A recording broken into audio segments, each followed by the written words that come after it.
ay rated SPG. Striktong patnubay at gabay ng magulang ang kailangan. Maaaring may masiselang tema, lengguwahe, karahasan, sexual, horror o droga na hindi angkop sa mga bata.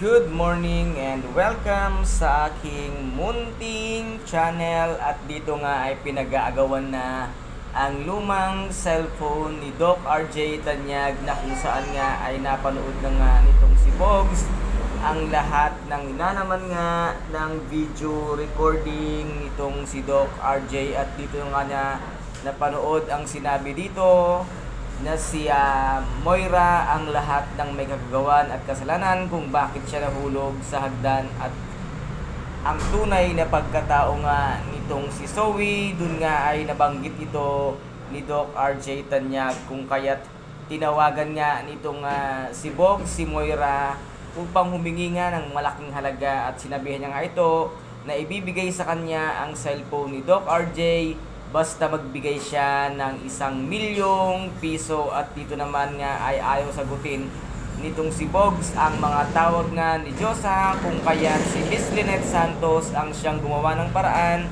para makausap nga itong si Bogs. At dito naman ay hiningan nitong si Bogs ng 1.5 million itong ang si Miss Lynette Santos, na biglang nagulat dahil sa laki nga ng pera o halaga nang hinihingi niya kapalit ng cellphone nitong si Doc RJ Tanyag, dahil nandun nga ang katotohanan na siyang magpapatotoo sa tunay na pagkatao nitong si Doktora Annalyn Santos at ni Zoe sa cellphone nga ni Doc RJ.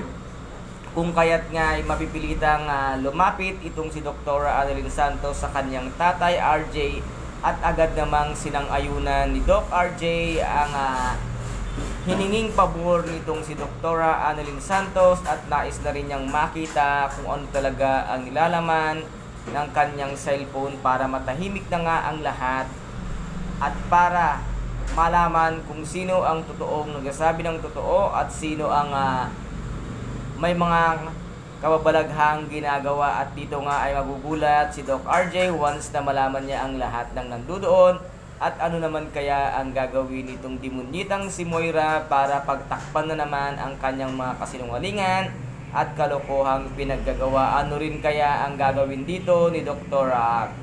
Carlos Benitez, dahil nga sinabi nitong si Miss Lynette Santos ang katotohanan na nandoon nga daw ang sikreto sa cellphone nga nitong si Doc RJ, kung kaya't tinanong